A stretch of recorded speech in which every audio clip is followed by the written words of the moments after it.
Ito yung pinakasulit na salamin na nabili ko here sa TikTok. May ilaw. Yes.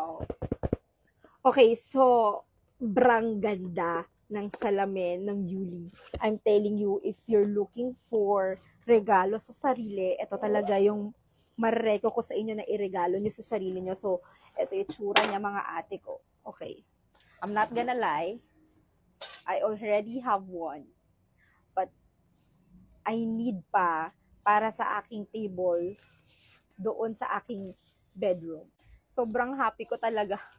Ito yung pinakasulit na salamin na nabili ko here sa TikTok. Oh my gosh, look at that. Tapos ganyan siya.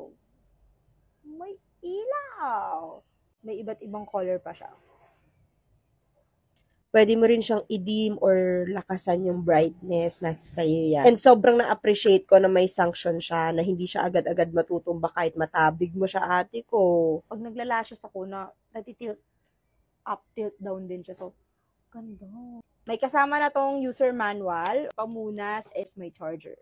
Yes, Type-C yung charger niya. And kung ano yung settings mo nung nakaraan, ganun din. Hindi ka na magbago-bago. Sin I think mga 5 kyaw to, kung bibilin mo yung nasa mall na may ilaw, gets nyo ba yung bilog doon? Ang mahal nun, sabi ko, hindi ko kayang bilhin. Pero eto, girl, kahit dalawa, kasi very affordable lang. Gusto mo nito, mirror na to, sinasabi ko sa inyo, sulit na sulit. Lalagay ko dyan sa yellow basket. Yun lang mga girls, bye.